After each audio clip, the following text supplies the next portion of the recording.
you've gone on all of these adventures that people only can, some don't dream of. It would be a nightmare for them to think about doing what you've done, right? You've had some scary experiences. Can you share one or two scary experiences that you learned from on the adventure side of your life, Dave, that has really sculpted you ultimately? Oh, I think you've kind of stumped me because I have had some scary experiences in the mountains, and I don't like to talk about them very much. But I have learned some valuable lessons from things, and so I'm just going to keep those stories. Maybe you and I can go on a Yes. bike ride or a walk, and I will Yes. share those lessons learned at a later date. But I will take you up on that. And I truly respect the way you said that. I understand. I okay, very good. understand. I'm happy to talk about scary business things. I'm telling you, the one that scared me the most was not having any money coming in for 5 months and owing people money. I don't like that, and that was that was very scary to me, and that was a good lesson learned. So.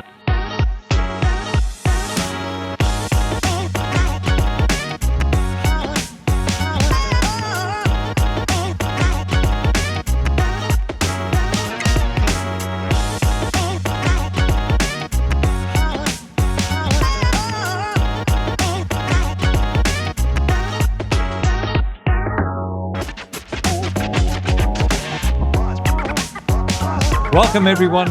We're back, Ike and I, to Fearless Founders, and particularly today, my dear neighbor and Ike's new friend, Dave Roskelley.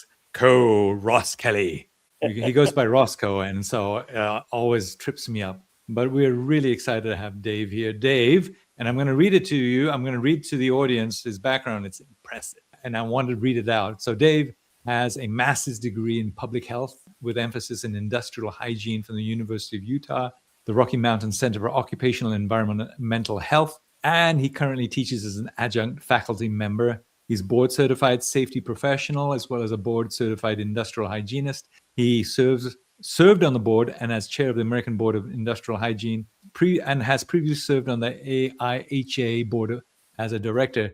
He is also the founding partner of R&R Environmental, a comprehensive safety, health, and environmental consulting firm based in Utah. Let me tell you the juicy bits for our dear listeners and followers. Dave, ever since I've known him, has been an avid climber, adventurer, and he is a glutton for punishment. He has personally climbed the 7 summits, which is the highest mountains on each of the 7 continents of the planet Earth. And his next goal is to climb the volcanic 7 summits, or the highest volcano in each of the 7 continents. And that has been accomplished, just so you're aware. That was whoa! Wow, congrats. Look at that, right? And he has had this R&R business for over 30 years, and we're so excited to have him. And he's got more stories than you can believe in what he's learned and what he's grown with his beautiful wife and partner, Linda. They're dear friends of ours, and his kids. So with that said, Dave, we're excited you're on the show. Thanks for being here, mate. It's wonderful to be here. Great to see you. It's an honor to be on your podcast. So thank you guys for the opportunity. I appreciate it. Thanks Thank you. Yeah. Hey, I got to tell the listeners what happened. We're going to jump all over the place, but real fast, we were discussing before the camera came on how Dave's Mount Everest trip left a lasting legacy on him. Dave, you want to tell him what happened? Oh boy. Well, it's above about 26,000 feet is considered the death zone. And the reason it's called the death zone is if you hang out up there long enough, you will die.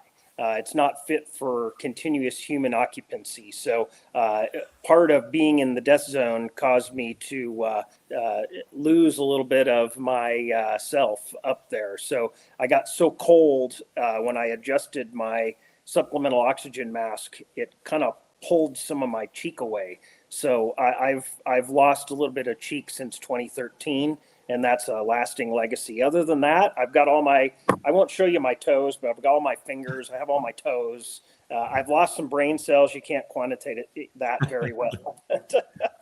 But overall, people have asked, would you do it again? And I said, no, I wouldn't do it again because I like my 9 lives, but I used a few up on that climb. But I would go back to base camp, but I wouldn't go to the summit again. I'm so proud of you for saying that. There are so many colleagues of mine, you know, that I've been to base camp 4 times. I've said, do not go up there. Do not go up there. It's not worth it. And although this is not about Mount Everest or all of your adventures, I hope a part of our conversation is. Okay, so let's go there. So you've had this business of yours. You started this 30 plus years ago. Well, why did you start a business? We're actually going to be in our 30th year as of October this year. Congrats. So we're in our 29th year right now. We'll start our 30th year in October, specifically Halloween. So how this got started is I was working at another consulting firm here in Utah and worked there for a couple of years while I was getting my graduate degree. The way I was raised, my dad was wonderful. He worked for the same company for 42 years, but he was very entrepreneurial minded. And he told me, he said, hey, you know, you can make money working for somebody, but if you really want to grow wealthy, start your own business. And that something about that resonated in my brain. So he was always pushing me. He would print off articles and show them to me and read it. So I kind of that gives you a little bit of an idea of the background. So I was working for a consulting firm here in Utah. And the whole time I was working there for a couple of years, I said, I can do this better. These guys are not that smart. I know I can do this. So my business partner at the time, he was a coworker, and our direct report was extremely unethical. And we had a couple of major clients that came to my business partner. I was very young at the time, and so I didn't have the relationships established. But they came to my business partner and they said, look, we really like you, but if you stay here, we can't work with you anymore because, there's unethical things happening. We weren't doing it. Our direct report was, which was very sad. And so they said, by the way, kind of wink, wink, nudge, nudge, if you go off on your own, we're going to give you a bunch of business. And so he approached me and he said, what do you think? And I said, 100%, let's go. And so we worked kind of through some details over several months. We had the infamous, lunch where we sketched out things on a napkin. And I knew at the time I should have saved the napkin, and I didn't. I have some of the original notes that I took, but the original napkin got pitched somewhere. But I knew we were onto something. We eventually resigned on Halloween. So we went in October 31st and resigned. That was in 1997. And my only regret is I wish we had gone in dressed as clowns or something like that. We just went in dressed normally, but I wish we dressed as, something funny to resign, right? And he told us it would be the worst decision we ever made. He said, this would be a terrible decision, bad decision. So within about 4 years, we started an LLC and bought our first office building. And we created a holding company called TWABI, which is an acronym for This Was a Bad Idea. So we now are up to 3. We have three TWABI holding companies, and it all is based off of that acronym and from our original, the owner that we resigned from, telling us it was a horrible idea, don't do it, any of that kind of stuff. So that's kind of a little bit of the background of how we started almost 30 years ago now. So it's kind of fun because every year around that time, we'll have a celebration. We'll go to dinner. We'll have an employee celebration, kind of a founders type day, as it were. Because of this TWABI decision of yours, which I love, I've written it down. What does your business focus on? We have a lot of first-time builders listening to us. What is your focus? How did you make sure that you didn't get depleted by doing too many things, which is another recurring theme that we have of first-time founders? A lot of squirreling activities goes on. Yeah. No, it's true that our business, it's more of a service business. So I basically, people ask what you do for a living, and I say we're nerds. So we're environmental engineers, and the vast majority of what we do is driven by US federal regulation, which is actually a nice place to be because we don't even necessarily have to sell what we do per se. I mean, you're always selling, right? Don't get me wrong, but we don't do a lot of marketing. We don't do advertising. People that need us, they find us. And we don't have a lot of competition because there's so much liability with what we do. And it's really difficult to get insurance and licensure for what we do. So that is very nice for business as long as you're doing it correctly. We've always done things extremely ethically because there's a lot of room for unethical shadiness. And back to my original comment, the guy that we originally were reporting to, now that I'm older and understand a little bit more, I'm originally from Chicago, so I'm not naive to this, but I'm pretty sure I witnessed him take an envelope of money as a bribe about kind of halfway through while I was working there. I didn't quite understand what was going on, but after I kind of found out some things, I said, okay, I think I understand what was going on there. And so, there's a lot of room for unethical behavior. And I would tell anybody that's starting a business, oh my goodness, you've got to stick with your ethics. You need to be ethical in business. Don't sell yourself short. Reputations get around really quickly, and people won't work with you if you're not ethical in what you do. Couldn't agree more. That's not come up, Ike, in all of our conversation. Well, it should. It needs to be. Absolutely. You need to have more focus on that, especially like with what we do. We engage with regulators frequently, both on a federal, state, and local level. And if you get a bad reputation with them, they're not going to believe anything that comes out of your mouth. And we have a great relationship with regulators.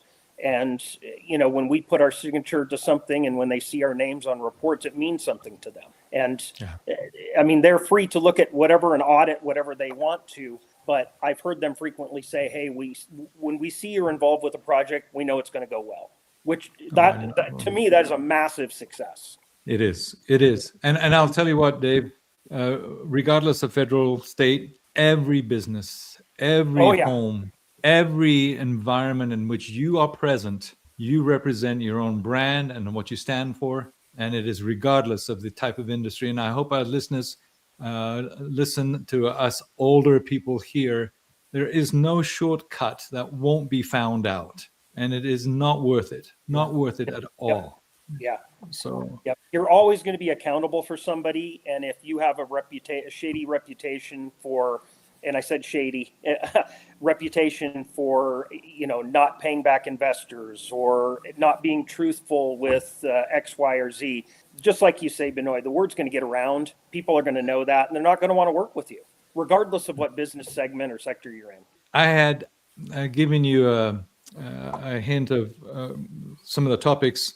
You already hit number 1 of 2. What's another big aha from having grown your own business that you would advise to our listeners as to what you've learned about being successful, not just at work, but generally work, but life? What's another one? Number 1, ethics is number 1. I'm so happy you brought that up. What could be another topic? It could be anywhere from cash flow to managing your health to whatever. What advice would you give, Dave? Well, it's a toss-up. I've got 2 more, and I'll be with both of them. But cash flow does matter. You mentioned that, and that was kind of on my hip parade of things to bring up was cash flow. I remember early on when we were a small business, I knew from the get-go to set some money aside. But we had a really, really lucrative contract with one of our clients. We still do business with them. But we were very excited, and we had this massive contract for us at the time. It was our biggest contract to date. We put all our eggs in that basket. We were up working on this site, doing everything. It was a smashing success. It took about 4 months to do this particular project. I'm keeping it generic on purpose. Mm-hmm. The problem was we weren't doing anything else, and we weren't growing other things. That client took about 5 months to pay us. And that really, really hurt, but it taught me an extremely valuable lesson. I was about ready to mortgage my house and, go to the cash lender business or some craziness. Thankfully, I didn't. They finally paid us, but that was a big lesson for me. When we finally got paid, we made sure and paid all our employees. And I should mention this too. We always paid our employees before I would pay myself. So me and my business partner, who were the owners, you have to pay your people or they're going to leave. So you have to do that. And as a small business owner, you've got to be willing, especially when the cash flow is lean, you got to be willing to make sure that all the bills, everything else gets paid before you do. So when we finally did get paid, and there wasn't an issue, the client didn't have any issue, they just didn't pay fast. That's sometimes what happens when you're in business, right? You don't get paid immediately. And we took half of that income and I put that into 2 money market accounts. I still have them to this day. We've added more reserves to it, but that's essentially kind of our, if we need extra funds, that's basically it right there. And that was over 25 years ago that happened. And we still just keep that money in there for any rainy day, whatever we need. People have said, oh, you could make so much money, put it over here, invest it over here. I don't care. I want it liquid so it's available. And if the sky falls or we pick up another huge business line, I want to be prepared. I want the cash. So for me, it's just there, and I'm very happy about that. So that was number 1, cash flow matters. The second one that I'll throw out is growth too quickly can break a business. So I know maybe you've talked about that on another podcast, but I know some people they're super gung-ho, young entrepreneurs. We're going to have 50, stores in 50 days or whatever that happens to be. I love the zeal. I love the gung-ho, but just be careful. Small incremental growth can definitely be helpful. Yeah, I think what goes up so fast can come down as fast. Yeah, and you guys have probably talked about over the years different businesses that have gone crazy, and I won't mention names of any businesses. I know some here in Utah that have gotten really big, and then they can't sustain, and down they come. So we all know businesses like that. So just be very careful with getting too big too fast. And you just have to there's an intuition, because I know, Benoit, I see you want to ask a question. How do you know how much is too much growth? And some of it's just intuition. a good business leader, a good business owner is going to know. And my strong advice: don't get too big too quickly. So those are kind of two lessons. Yeah, I think this is a good subject to double click on it, maybe, because in our audience there's this hunger about hey, this company raised this much money from VCs, especially the tech ones, and they hired 30 people. They're growing so fast. There's a comparison going on, with a lot. But that has a lot of consequences. If you add that many people, or if you add that many customers, if you don't have the ways to organize your business, things are going to fall apart. And then if you're growing that fast, that maybe you've built something that is repeatable by somebody else, and then that means you don't have the protection that you think you have, because somebody else can build that as fast and then be competition, and then things can come. So there's, as you said, I think there's an intuition based on the situation you're in. But to me, like, comparison is one of the biggest thing, that everybody is in a different journey. You just need to build your own company and your journey the way it fits, and and secure your future. Yeah, I like this topic, and I just want to go back on the ethic topic and flange off of that one. Ike said we should have captured it. I want to talk about how significant life partner, our spouse, is in this journey of success.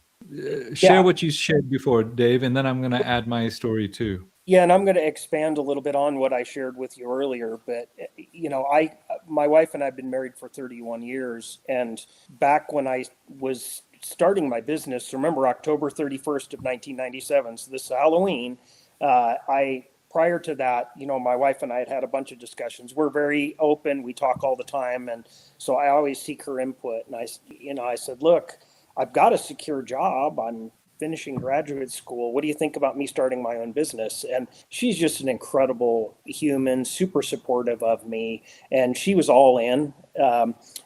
She had great advice. And throughout the years, she's had great advice. So a lot of my success is from her. When you're in business, anybody that says that all their success came from themselves only is a fool. Don't think for a second that you did this on your own.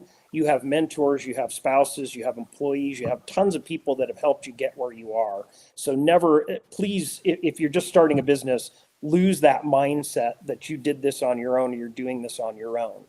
But so much of starting a business entrepreneurship, you're all in, and you really need your significant other's buy-in on that. So it's just been incredible that my wife has been such a help to me. But she said, yeah, let's do this.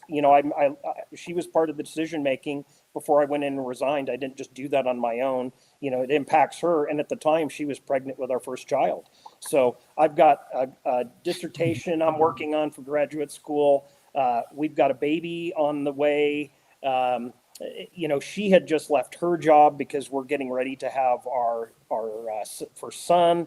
So there's a lot of stress happening. And then, oh, by the way, I want to start my own business. And she said, well, if there was ever a time that, I know you're going to be successful with this. If there was ever a time to fail, now would be the time. And I would say that to any business, when you're young, it's so much easier to kind of hit reset and start over. When you age, we have families, I have a grandchild now. It's so much more difficult to take gambles like starting a business. And in a lot of ways it is, starting a business like that. So, but what you were going to add, Binoy. Yeah, and I echo this, and I was very strong when I said, I have learned over time, and I did. Dave's done one business successfully. I tried 7 at various levels of success. 7 times I've done this, and I couldn't have done it without Maya Angelou. And a long time ago, I realized how weak I was without her support, and realized that I couldn't build a 200-story building if my foundation wasn't proportionately prepared to withstand a 200-story building versus a 2-story building. And when my mother died first, I immediately worried about my dad and said, I hope he's going to be fine. Let's see how he does. And I quickly researched to find out what would happen generally when the wife dies to the husband. And if the husband does not marry fairly soon, the average lifespan in the US is only 5 years for the husband before he also joins her. Because we, as men, are very dependent upon our women for all of the chest-thumping, testosterone-filled sort of, charisma of being the man. Yep. We are just weak because you turn the tables around, and if the husband dies, the wife just keeps on trucking. It doesn't even make a blip. I agree. Yeah. Right? That's what it is. And I share this with all of our viewers and listeners that we really, really have to have a strong foundation at home, for we will not have clarity of mind and confidence at work if we don't have that prioritized first. And I share that with emphasis, strong emphasis. I had to get that message out. Ike is laughing at this. What an incredible stat! I had no idea. I'm floored. You better get a link to that for the show notes or something like that. Yes. Better put some links to the studies and things. Yeah. I'll add it on the comment section. So no, it's a real thing. Hey, with that said, with all that you've done, you've also climbed some amazing mountains, and you're in the rarefied level of the few who've done all 7 continents. And in your case, 2 types of mountains on all 7 continents. What are some of the lessons that you can bring about in business and life from having done such hard things repeatedly repeatedly, Dave. You've got astonishing stories. Thank you very much. I think one of the takeaways from that is consistency matters. I know people try to, in business and life, everybody's trying to hit this home run or grand slam. And that's okay. Every once in a while, that's fine. There's absolutely nothing wrong. As Americans, we like our sports metaphors. I've discovered that from traveling. We use sports metaphors, and the rest of the world goes, "What are you talking about?" There's nothing wrong with singles and doubles and an occasional triple. There's nothing wrong with that. Just be consistent about it. Just stick with what you're doing. And that day-to-day, getting on base is great. You're going to strike out. We're going to continue with the baseball metaphor. You're going to strike out from time to time, and entrepreneurs just have to develop thick skin. People are going to tell you can't do it. People are going to tell you it's no good. In fact, I remember this very specifically. No names will be used, but before I started my business, so remember we had that lunch where we had the napkin and we sketched everything out. That was in the summer. We didn't resign until October. I went into an entrepreneurship lab at a local university and pitched my idea to them. And the guy said, I wouldn't do it. It's waste. Don't waste your time doing that. And I said, he was an older gentleman. And I said, okay. I did not take his advice. I was very pleasant and nice to him, but I didn't take his advice. I said, no, I don't think this is not correct. I can keep going with this. So you're going to tell people that you can't do it, that you're going to tell people you can't succeed. The successful entrepreneurs are the ones that just keep going. You have to be consistent with things. Same with climbing. I've definitely had people over the years that say, oh, don't do this, don't do that. And I've just pushed through just because that's my nature. That's my mindset. I'm just really consistent with things. I have very thick skin, and I try not to listen to the naysayers. There's a time and a place for that. And back to my spouse, she knows me. I could argue better than I know myself. And I bounce ideas off her all the time. I respect her opinion. She has great insights. And there's nothing wrong with having, I use my wife. I have other mentors that I use. And so I'm going to throw this out to new business owners. Another lesson I've learned, make sure you've got a good mentor or several mentors that you can bounce ideas off of. I've always said that anybody that's successful, if they are not willing to give back and share some of their formulas for success, maybe you don't have to share everything, but share some of their formulas, then they're not doing it right. You should be mentoring. If you've succeeded, you should be mentoring and helping bring other people up to your level of success. That in my mind, that is what a good entrepreneur, a good business owner would do, is mentor and help other people. So, and same with mountain climbing. I've got climbing mentors, and I've mentored lots of people that want to climb. Same with business. They're no different. This is a very important topic. I agree fully, for sure. The first thing that comes to my mind is a coach or a mentor is emotionally detached from the business. Mm. That actually helps, because as founders, we are in it. We're fighting every day. We are in the little intricacies.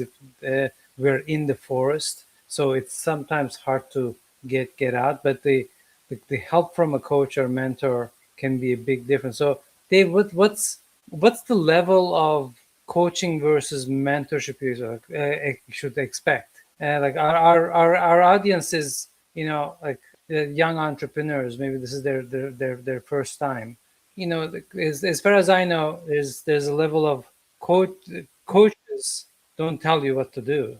I think right. Oh, I see what you're saying. Yeah. But sometimes somebody say, just don't go to that cliff. There's like, you're just gonna fall. I'm gonna hold your hand and bring you back. But you don't wait for somebody to fall off the cliff. But sometimes they have to learn, otherwise they won't learn. Give us a little bit of juicy stuff on that. Yeah, well, that's a great question. I don't know if I have the right answer for you. I completely understand what you're saying, and it's different for every circumstance. So I would coach, I would mentor one person differently than I would another. And it's exactly like what you're saying. A good coach isn't going to tell you exactly what to do, but they're going to give you enough information to keep you safe, to get to hit the ball, but you're not going to get hit by the ball, right? They'll say, stand back over here, and angle the. I'm keeping with my baseball metaphor.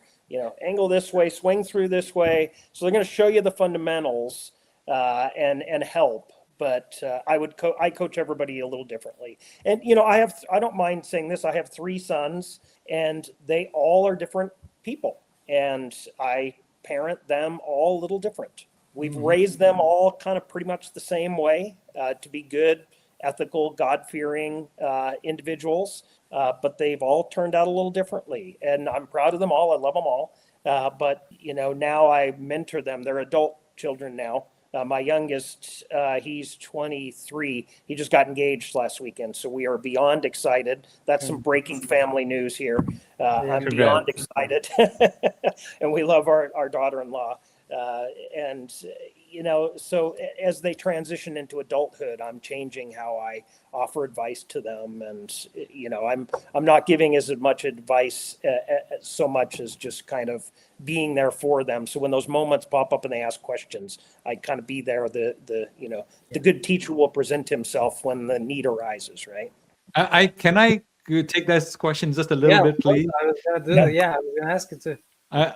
Dave's answer is spot on. Everyone is uniquely qualified to receive a customized response. In general, especially with younger newbies in an area or discipline, the proportion of time to mentoring where you give advice because they are seeking for it versus where you help them find the answer, which is coaching, is disproportionately heavier on what I call mentoring side. And then over time, it transitions to coaching side. With that said, invariably, what I've learned is you go and ask them, what are the answers to the very questions you're asking? And if they have a vacant expression, it's time to mentor. After a while, as you spend response. That's a good response right there. Yeah. Yeah. After a while, as they get used to this and they gain the confidence to come up with some solutions, even if they weren't the best, you start easing off on the mentoring and saying, okay, and they come up with an answer, and then you say something like, and what else? And then what else? So that they start to dig deeper, a little bit more sophisticated in their context before they come up with an answer, as they realize, oh, I hadn't thought about that. But you are still asking them to come with the answer. So you sort of ease off on the gas pedal, but ask them to kind of gain confidence along the way. Yeah, his response is better. I like that better. No, it's just the last I don't know 25 years of this work experience coming into play of my 37 years of working. So, but it's a great question. It is very much a world where Dave said, if you don't help and mentor others, you're actually shortchanging your own learning, never mind the value you give to others. Right. And so you just learn after a while how best to help. So great question. Yeah. What's the use of all this if we're not raising the next generation up and helping That's right. The younger folks? And I'm sure one of the founding reasons why you guys are doing this podcast. You're trying to help guys, right? Absolutely. So, that's right. That's right. And so Dave, the fact that you brought this up, now in this great stage and age that you've achieved many things, right? We've talked about this and this and this and this. What are some of the things that you've learned now that your definition of success is morphed to? What is it that you're thinking of in terms of, hey, this is the meaning. This is the meaning. Yeah. Right. Where are you going with this? Yeah. So 30 years in business, I will say this definitely has changed since I started. One of the big focuses for me right now, because I'm getting up there in age, is business transition. And so that hit me probably about 10 years ago, is how am I going to transition this thing? And like I mentioned, I've got 3 sons, and it started in high school and then as undergrad. In order to do this work, you've got to have a graduate degree and some certifications. You can't just jump into it. And so I've been transitioning slowly but surely. My 2 oldest sons, just this spring, just 2 weeks ago, graduated from the University of Utah with the same master's degree that I did. So they're going to start transitioning into business ownership. And so I've incentivized them with their degrees and getting their certification. I will gift them some ownership and then allow them the opportunity to buy in. Same with my younger son. He's undergraduate at BYU. He's just about to graduate, and he'll go through graduate school as well to transition into ownership. It's been interesting over the years. I've had there's probably not a week that goes by that I don't get emails in my inbox saying, "Do you want to sell? Hey, we're a business broker. Let us buy your business." And anymore, I just click, nope. I'm not interested. I would say over the past 15 years, we've had 4 or 5 very serious offers, and I've gotten close to thinking about it a couple of times, but in the back of my mind, I thought, I want this legacy. I want something for my kids. I've been building this for 30 years or more, and I'd love to transition it. Isn't that like one of the ultimate American dreams? Sorry to make this America-centric, but no, it is, of course. Well, it could be any dream. You could fill in the blank for anywhere, transitioning a business to family. It doesn't have to be sons. I just was lucky enough to have 3 boys. I don't have any daughters. And so it's an easy transition for me to think about that. So that's kind of my, where I'm at right now and kind of my headspace with what do I do and kind of the age that I've reached. But as far as I'm concerned, I'll stay involved with the business for a long time. I'm going to maintain some ownership, but I'll just start transitioning it to my sons. That's terrific. And they can buy me out effectively. That helps fund my retirement more or less. Yes, it's a great transition plan and a very much needed topic. Hey, just because because people are listening, do you advise planning the transition in any of the young startups? Should they even worry about that now, or should they start incorporating that into the grand scheme of things earlier? Yeah, you should have that in the back of your mind. When I started business, I had no idea what I was doing. I still don't know if I have any idea what I'm doing. But my son wasn't even born when I started, so I had no idea I was going to transition it to my kids. But then as I started hanging around other business owners and hearing them talk about selling businesses, harvesting businesses, cashing out, whatever they did, I kind of thought, well, that would be cool to do, but I'm just one of those people. I like to keep busy. I couldn't imagine retiring and not having something to do. And so I love what I do. I really enjoy it. Every day I love kind of this, struggle's not the right word because it's not a struggle for me. It's just this challenge. I love it. Every day solving these problems, working with clients to come up with solutions to things. Hopefully you can hear the passion, the legit passion in my voice. I've been doing it 30 years. I still love doing what I do. It's very enjoyable to me. So, Ike, any question for him? There's just one more on this. As I was listening to you earlier in the conversation, you said bought the first office, and I just came from a conference with a room full of business owners. And one of the presentations there was, hey, don't put all your eggs in one basket. At least buy the office building and have the business, rented from your lease. From the exactly what I do. I agree with. I thought that's what you said, but I wanted to make sure that that they tell us a little bit about that. How did you layer that into your your family legacy that you're leaving as business? Yeah, essentially the building I'm in right now, my wife and I own it as an LLC, and the business just charges rent to us. So we get rent every month from having our business in there anyway. So that's kind of a nice, convenient thing. But I'm a firm believer in that. Do everything you can to get out of having to pay somebody else for it. Like, I don't lease our equipment; we buy it all. I'm sure there's probably some on here that have a leasing business. We've been called over the year, oh, we'll lease it. No. I'm a cash guy. That's just how I am. I don't want to leverage anything. I know other people have different opinions on it. That's great. Nobody's going to convince me to leverage things because, things like COVID happen, all these crazy, market downturns. I own it. I don't have to pay anybody for it. And I don't have to worry about money coming in. It's taken care of. It's an asset that I have. So that's just the way I operate. I'm not saying it's the right way. That's just the way I do it. And it's worked. We can see It has that. worked. It's definitely worked. So I'm happy that now, I mean, I realize some equipment you're not gonna be able to buy straight out. We didn't buy our office buildings straight as a cash sale. I'd pay for it. But boy, I will tell you, I was really disciplined, and every chance I could get to pay that thing off, you know, we were making extra payments to things, trying to get that note done and over with. We paid it off early. That's just the way I operate as well. Good job.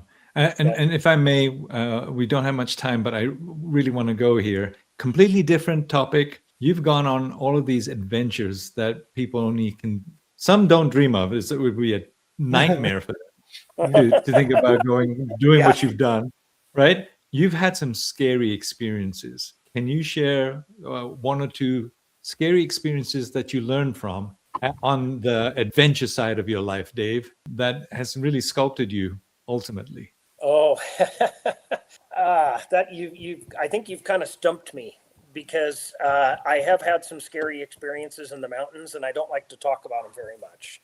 But I have learned some valuable lessons from things, and so I'm just going to keep those stories. Maybe you and I can go on a Yes. bike ride or a walk, and I Yes. will share those lessons learned at a later date. But I will take you up on that. And I truly respect the way you said that. I understand. Okay, very good. I'm happy to talk about scary business things. I'm telling you, the one that scared me the most was not having any money coming in for 5 months and owing people money. I don't like that. And that was very scary to me. And that was a good lesson learned. So. And just so you know, in our tech world here, that is a regular way of being. Oh, we are working out so much money for engineers with the hope that the output, some bits and bytes, is going to take hold, that it's going to be sellable. That is a scary precipice, right? Talk about the overhang. 100%. Yeah. I would say this as well. Probably if there's a way, and I've shared this with other business, young kind of startups as well. If there's a way to do this without quitting your day job, do that as much as you can. Stay with somebody that's paying you, stay with your benefit package, stay with your job, and you work nights, you work weekends, you figure it out until you've hit that, triple or double or home run. Then you'll know it's time to leave and put in your 2-week notice. But don't just leave and then think, okay, how am I going to figure this out? It should be already figured out before you go in and resign your business, resign your day job. Did I say that right? You did. Okay, you guys understand. All right. I want to make sure everybody understands. Of course. Yeah. Hey, young people, don't quit. Don't leave until you have this figured out.